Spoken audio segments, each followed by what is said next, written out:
പിതാവിൻ്റെയും പുത്രൻ്റെയും പരിശുദ്ധാത്മാവിൻ്റെയും നാമത്തിൽ ആമേൻ. എൻ്റെ പ്രിയപ്പെട്ടവരെ, ഇന്ന് ചൊവ്വാഴ്ചയാണ്, നവംബർ 26-ാം തീയതി. നമ്മുടെ ശുശ്രൂഷ ദൈവത്തിൻ്റെ അനുഗ്രഹത്താൽ വളരെ നന്നായി പോകുന്നു. നിങ്ങൾ വളരെ ടേക്കണപ്പ് ചെയ്യുന്നു.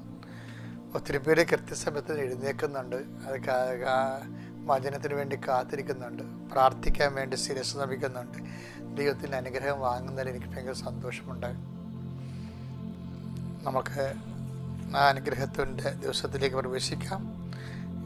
പ്രത്യക്ഷീകരണ പ്രാർത്ഥന ചൊല്ലിക്കൊണ്ട്, അമ്മേ പരിശുദ്ധമ്മേ, അമ്മേ പരിശുദ്ധമ്മേ, ദൈവമാതാവേ, അന്ന് അങ്ങ് കൃപാസനത്തിൽ പ്രത്യക്ഷപ്പെട്ട് വരാൻ പോകുന്ന മഹാദുരന്തത്തിൽ നിന്ന് രക്ഷപ്പെടാനും എല്ലാവർക്കും വേണ്ടി പ്രാർത്ഥിക്കുവാനും ആവശ്യപ്പെട്ടിട്ട് 20 വർഷം തികയുന്ന ഈ വേളയിൽ കൃപാസനത്തിലൂടെ ഞങ്ങൾക്കും ഈ ദേശത്തിനും അങ്ങ് മധ്യസ്ഥം തേടി തന്ന എല്ലാ അനുഗ്രഹങ്ങൾക്കും കൃപകൾക്കും ഞങ്ങളിപ്പോൾ ഹൃദയം നിറഞ്ഞ നന്ദി പറയുന്നു.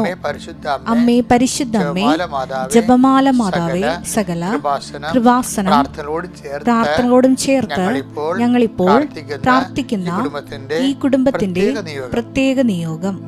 മക്കളെ,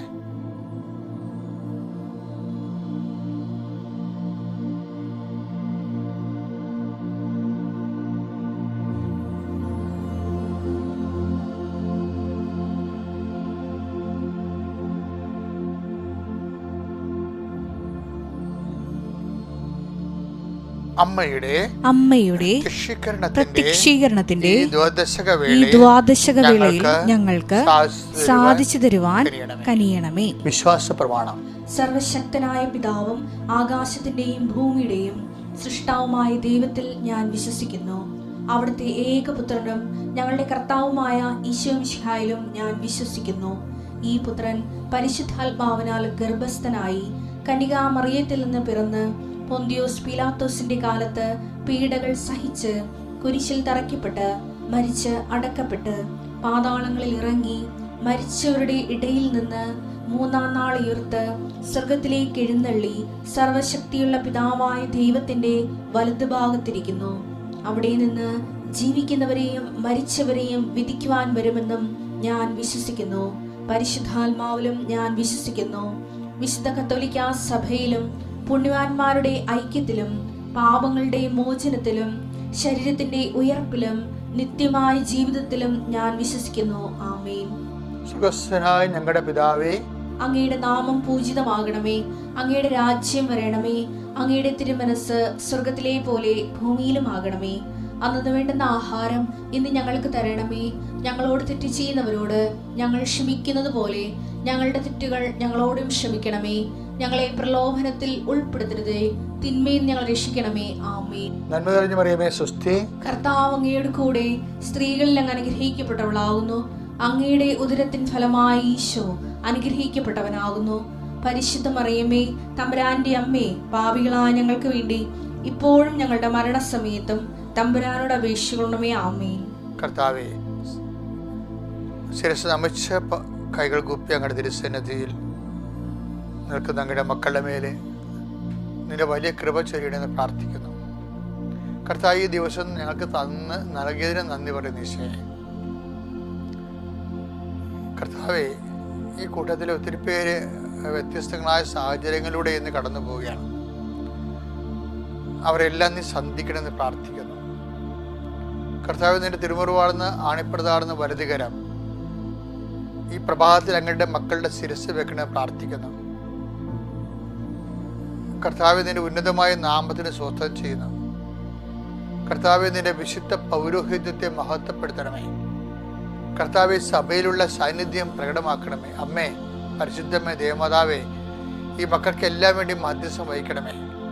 കർത്താവ്, അന്ധര കാഴ്ച നൽകുവനെ, ചെകിടിനെ കേട് നൽകുവനെ, ഊമന് സംഭാഷണത്തിൽ നൽകുവനെ, ഒരു രോഗത്തെക്കുറിച്ച്, കുഞ്ഞുങ്ങളുടെ രോഗത്തെക്കുറിച്ച്, എപ്പിലെപ്സിയെക്കുറിച്ച്, അപസ്മാരത്തെക്കുറിച്ച്, ഓട്ടിസത്തെക്കുറിച്ച്, വ്യാകുലപ്പെടുന്ന അമ്മമാര്, ഗർഭിണികള്, അവരെല്ലാം ഞങ്ങൾ ഈ സമയം സമർപ്പിക്കുന്നു. കർത്താവേ, നിന്റെ ഉന്നതമായ നാമത്തിന് സ്തോത്രം ചെയ്യുന്നു. കർത്താവേ, അങ്ങയുടെ നാമത്തിൽ ആശ്രയിക്കുന്ന ഒരു മകൻ പോലും ലജ്ജിക്കാൻ ഇടയാക്കരുതെന്ന് സങ്കീർത്തനോട് ചേർന്ന് പ്രാർത്ഥിക്കുന്ന കർത്താവേ, നിന്റെ വലിയ കൃപ മക്കളിലേക്ക് ആവശ്യിക്കണമേ. അടിപ്പണ്ട പോലെ വൈദാഖാല പോലെ ദൈവികമായ ശക്തി നിങ്ങളുടെ ശരീരത്തിലെ നീര് രോഗങ്ങളെ എടുത്തു മാറ്റിയിട്ടെന്ന് കൽപ്പിക്കുന്നു. യേശുവിൻ്റെ ശക്തിയിലേക്ക് ആവശ്യിക്കട്ടെ. ആന്തരിക അവയവങ്ങളുടെ ഗുരുതരമായ രോഗങ്ങളുള്ളവരെ കർത്താവ് സ്പർശിക്കട്ടെ. ആണിപ്പെടുത്താർന്ന് വലത് കർത്താവ് സ്പർശിക്കട്ടെ. അടിപ്പിണർ പോലെ സ്പർശിക്കട്ടെ. 38 വർഷം ഞാൻ അർപ്പിച്ച കുർബാനയുടെ യോഗ്യതയാൽ യേശുക്രിസ്തു നാമം നീ സൗഖ്യം പ്രാപിക്കട്ടെ. നിന്റെ ഭവനം, നീ ഏത് ഭവനത്തിൽ പ്രവേശിച്ചാലും ആ ഭവനത്തിന് സമാധാനം ആശംസിക്കാൻ അരുളിച്ചത് കർത്താവേ, നിന്റെ നാമത്തിൽ ഇപ്പം പ്രാർത്ഥിക്കുന്ന ഓരോ കുടുംബത്തിനും ഞാൻ സമാധാനം ആശംസിക്കുന്നു.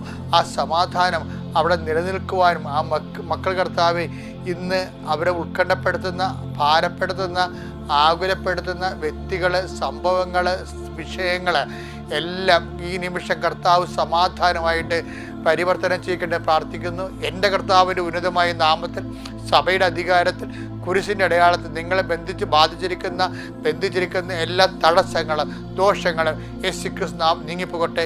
I command you in the name of Jesus Christ be healed. എൻ്റെ പ്രിയപ്പെട്ട, നമ്മൾ ഇന്ന് 2 വചനങ്ങൾ വായിക്കണം. ചൊവ്വാഴ്ച തമ്മിൽ ഭയങ്കര കണക്റ്റഡുള്ള വചനം. ഒരു വചനം എന്ന് പറയുന്നത് മർക്കോസിൻ്റെ സുവിശേഷം 14:8 അത് ഒരു വിധവയുടെ ചില്ലിക്കാശാണ്, 2 ചെമ്പത്തൊട്ടുകൾ. പക്ഷേ ഈശോ 2 വേ ചെയ്യുന്ന ആ ഒരു രീതികളാണ്. ജസ്റ്റ് നമുക്കത് വായിച്ച് കേട്ടെ, അതിന് ഞാൻ അത് പറയാം നിങ്ങളോട്. അത് വായിക്കേണ്ടത് ലൂക്കായുടെ സുവിശേഷം 21:2. ലൂക്ക 21:2. ദരിദ്രയായ ഒരു വിധവ 2 ചെമ്പുതൊട്ടുകൾ ഇടുന്നതും അവൻ കണ്ടു. ദരിദ്രയായ, അതായത് 21-ാം അധ്യായം, ലൂക്കായുടെ സുവിശേഷം 21-ാം അധ്യായം 2-ാമത്തെ വാക്യം. ശ്രീഭണ്ഡാരത്തിൻ്റെ മുമ്പിൽ കർത്താവ് ഇരിക്കരുന്ന്. അപ്പം ദരിദ്രയായ ഒരു വിധവ കൊണ്ടുവന്ന് 2 ചെറുതൊട്ടുകളിട്ട് അവളുടെ അന്നത്തെ ഉപജീവനത്തിലുള്ള മാർഗ്ഗമാണ് അവൾ ദൈവത്തിൻ്റെ മുമ്പിൽ കാഴ്ചയായിട്ട് കൊടുത്തത്. അത് കണ്ടോടുകൂടി കർത്താവ് എഴുന്നേറ്റെന്നാണ് എനിക്ക് തോന്നുന്നത്. ഇത് അപ്പോസ്തലന്മാരോട് കമൻറ്റ് ചെയ്തു, സീ ദിസ്, ആ വിധവ തനിക്കുള്ളത് മുഴുവൻ നിക്ഷേപിച്ചു വന്നു. എന്നിട്ട് കർത്താവ് അവിടെ താരതമ്യപ്പെടുത്തി. ചെറിയ ആൾക്കാർ, അവിടെയുള്ളവർ അവർക്കുള്ളതിൻ്റെ മിച്ചം വന്നാണ് ഇടണത്. ഇവർ ചെറിയ തുകയാണെങ്കിലും തനിക്കുള്ളത് മൊത്തം നിക്ഷേപിച്ചു വന്നു. ഇതിൻ്റെ കൂടെയാണ് നമുക്കിത് മറ്റേ വചനം വായിക്കേണ്ടത്. ഏതൊക്കെയാണ്? 14:8 മർക്കോസിൻ്റെത് സുവിശേഷം. ഇവൾക്ക് സാധിക്കുന്നത് ഇവൾ ചെയ്തു. എൻ്റെ സംസ്കാരത്തിനു വേണ്ടി ഇവൾ എൻ്റെ ശരീരം മുൻകൂട്ടി തൈലം പൂശുകയാണ് ചെയ്തത്. ഇത് കണ്ട, ഓരോരുത്തർക്കും അക്സെപ്റ്റ് ചെയ്യേണ്ട രീതി കണ്ട. ഇപ്പം ചെറിയത്, ഇപ്പം ഇതെന്താ ചെയ്തിരിക്കണം? 300 ദനാറാണ് ഒരു ദിവസത്തെ. അപ്പം ഈ ബദനിയയിൽ ലാസ്റ്റൻ്റെ പെങ്ങൾ മറിയം, ബദനിയയിലെ മറിയം 300 ദനാറ ലാസ്റ്റനെ ഉയർപ്പിച്ചപ്പോഴേ അവൾക്കൊരു വിഷമം ഉണ്ടായി. ശരിക്കും പശ്ചാത്താപമാണ് ശരിക്കും പറഞ്ഞതിൻ്റെ സബ്ജക്റ്റ്. അതായത് ലാസ്റ്റനെ ഉയർപ്പിച്ച ദിവസം ഇവള് ആദ്യം വന്ന മാർത്തയല്ലേ ഓടി വന്നത്. ശരിക്കും പറഞ്ഞാൽ വരണ്ടിരുന്നത് മറിയല്ലേ. അവളല്ലേ അന്ന് കർത്താവിൻ്റെ വചനം കേട്ടത്, പദാന്ത്യത്തിൽ ഇരുന്ന്. മാർത്ത കുറേ എങ്ങനെ വീട്ടുജോലിയായിരുന്നല്ലോ. അപ്പം അതുകൊണ്ട്, പക്ഷേ ഒരു വിഷയം ഉണ്ടായപ്പോൾ മറിയത്തിനെ ലീഡ് ചെയ്ത് വന്നത് മാർത്തായാണ്. മറിയത്തിന് വചനം കേട്ടെങ്കിലും ഒരു ജീവിത പ്രസിദ്ധി ഉണ്ടായപ്പോൾ കർത്താവ് ദൈവം നേരിട്ട് വന്നിട്ട് പോലും മറിയം എഴുന്നേറ്റില്ല. ഇങ്ങനെയൊക്കെ പക്ഷെ പിന്നീട് സംഭവിച്ചത് ലാസർ ഉയർപ്പാണ്. അതോടുകൂടി ഇവർക്ക് ഭയങ്കര പശ്ചാത്താപം ഉണ്ടായി.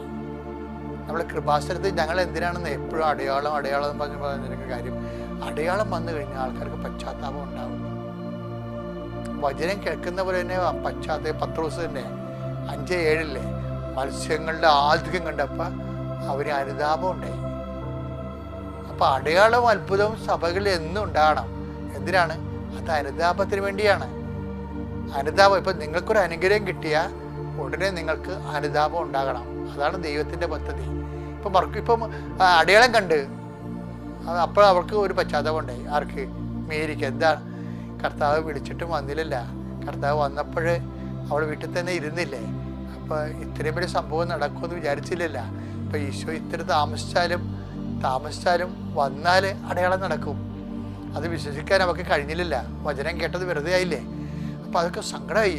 അപ്പം ആ സങ്കടമാണ് ഇവൾ ശരിക്കും പറഞ്ഞാൽ കർത്താവെ തെറ്റിപ്പോയി എന്ന് പറഞ്ഞുകൊണ്ട് ആണ് അവൾ 300 ദിനാറയ്ക്കുള്ള സുഗന്ധൈലം ആ കാലം ഒഴിച്ചു കൊടുക്കണം.